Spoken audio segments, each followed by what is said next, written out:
jàngat ci ñaari côté benn bi moom mooy Ousmane boo dee xool image bi. da ngay xam ne li mu bëggoon a waxu ko.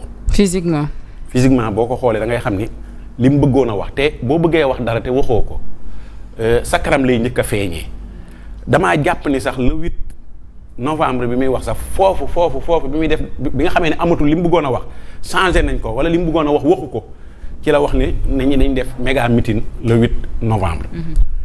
beneen bi ñun dañ ko doon xaar cancer bii di rey jigéen ñi. sonal leen. ñu nekk ci mois d'octobre maa ngi ko doon xaaree foofu. xëy na nag day boole yooyu yëpp waxee ko fa. non fii la gënoon a.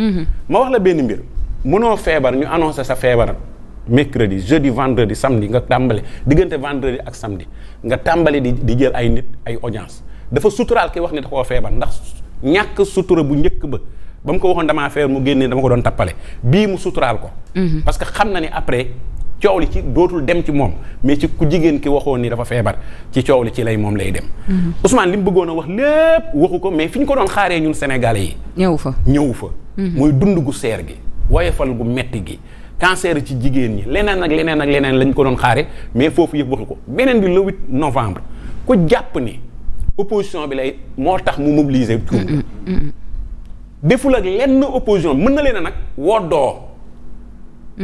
couleur la leen décor bi mais ki tax muy wax mooy président de la république.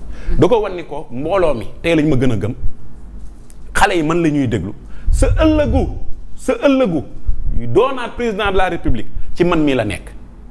moo tax le 8 novembre bi Diomaye moo ko moom mais moom moomu. rapport de force. beneen bi moom mooy dégg nañu ñu bari wax ni Ousmane nee na. nañ ma pousser nañ ma du ma démissionner lu dul ñoom ñu dàq ma foo dégg baat boobu mooy am na problème bu fa am mooy du ma démissionner lan moo tax doo démissionner foo toll ba ni ba wax ni du ma démissionner. parce que am na temps yu fi nekkoon te mosoo wax ni du ma démissionner boo toogee ba ni du ma démissionner rek moom mooy am na lu xew ñaareel bi boo toogee lu xanaa ñoom ñu dindi ma ci primature. moom mooy am na leneen lu xew mais ñaar ñooñu ñuy waxtaanee muy diggante du ma démissionné ak damay xaar ñu dàq ma moom mooy moment boobu réew mi ñoom ñoo fiy ñàkk réew mi ñoo ciy perte te commencé nañoo dund gu toll noonu. même mooy fi réew mi toll ci ñu war a dajaloo bii mu nar a def 8 mars est-ce que dajalu jotul woon mu dajale. commerçant yi. boulanger yii nar a dem ci grève éducation bii nar a dem ci grève. tey jii nii ñeneen ak ñeneen war a dem ci grève est-ce que dajal doon woon mu dajale leen ci primature toog waxtaan ak ñoom. loolu ku gis boppam ci yëf yi te jàpp ne mën nga ca yëf ya mooy def loolu. moo tax ma ne la Ousmane newatul ci loolu. loolu mu ñàkk ne nag maanaam ñaara mën a am mooy moom mu démissionné ngir libérer Sénégalais yi dund gu normal. wala lu ko mooy président de la République jël responsabilité bàyyi ko te du ngir Sénégalais yi dund gu ñoŋ.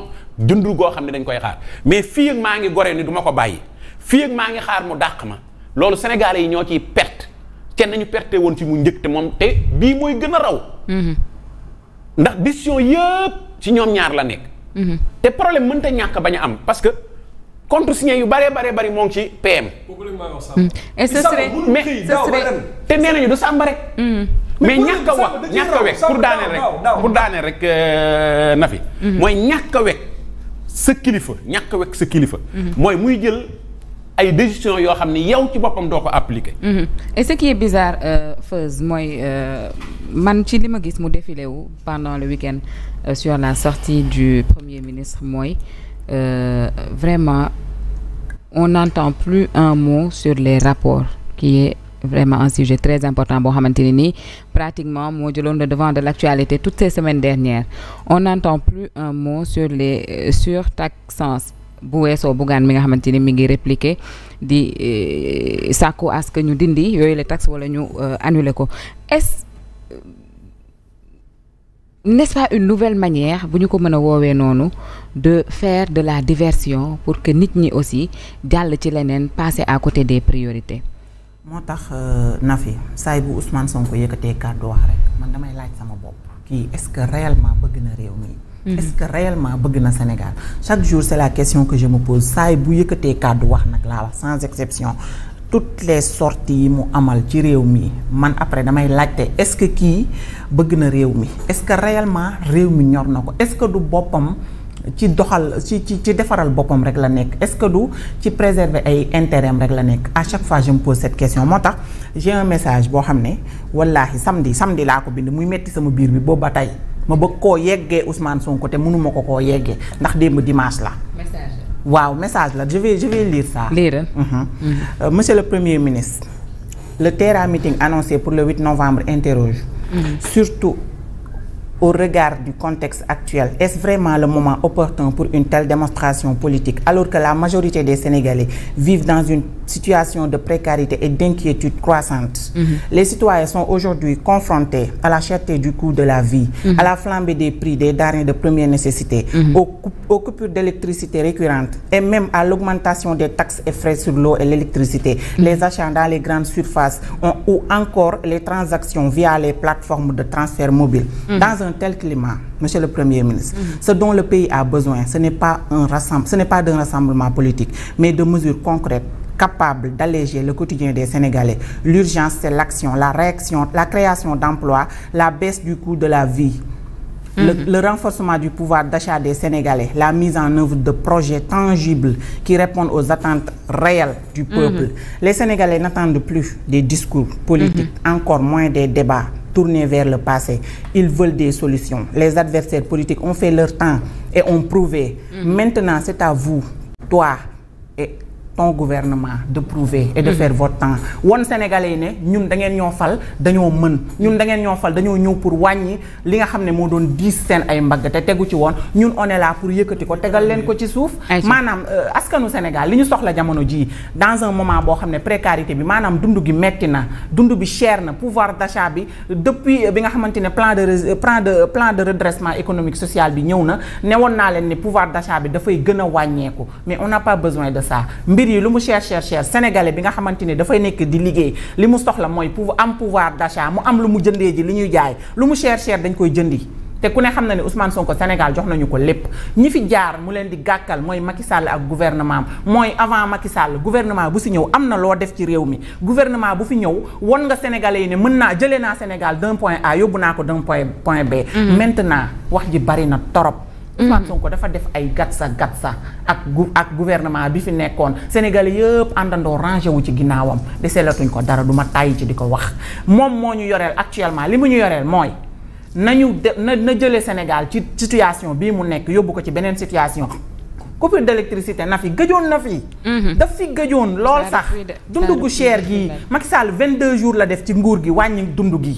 nañu waxante dëgg aussi Macky Sall mi muy gàkkal chaque jour sàcc nga tout le temps te mënoo andi preuve yi rapport yi ñuy laaj tax mu génn di woote ay Terra Meeting nañu waxante dëgg man sa relation avec Diomaye vraiment man ça m'importe peu moo ñu waxoon ne Diomaye mooy Sonko. Sonko mooy Diomaye su fekkee nag dañoo ëlbatiku andi leneen ils n'ont qu'à assumer te ñu wax ak jàkkaarloog Sénégalais yi ñu wax leen dëgg.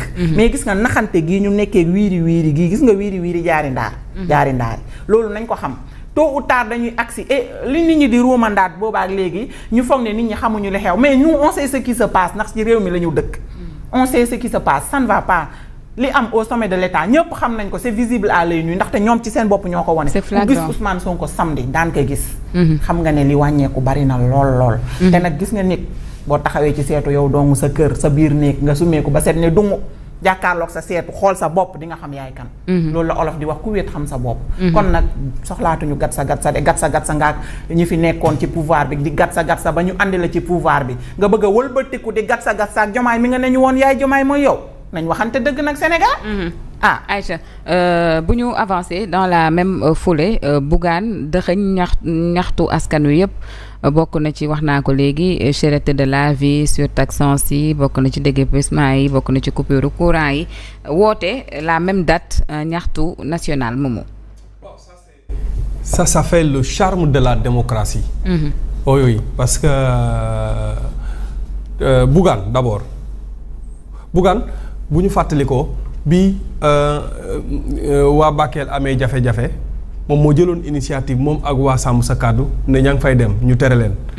yore dajale seen i dërëm ak seen i fukki dërëm ak seen i mbir pour yóbbu leen ñu ne du ngeen fa dugg buntu xataal leen sonal leen lool ba ñu ñibbisiwaat léegi ñu ni ci loolu noonu parce que pour contrecarrer Bougane ak waa Sàmm Sa Kàddu ñu ne dinañ yëkkati 8 milliards ñu jox ko waa Bakel 8 milliards yooyu ba tey ba suba ba sànq te amaana li nga xamante ne moom la Bougane dajale woon ak waa Sàmm Sa Kàddu yóbbu ko amaana mën na soulager population bi en attendant 8 milliards yi di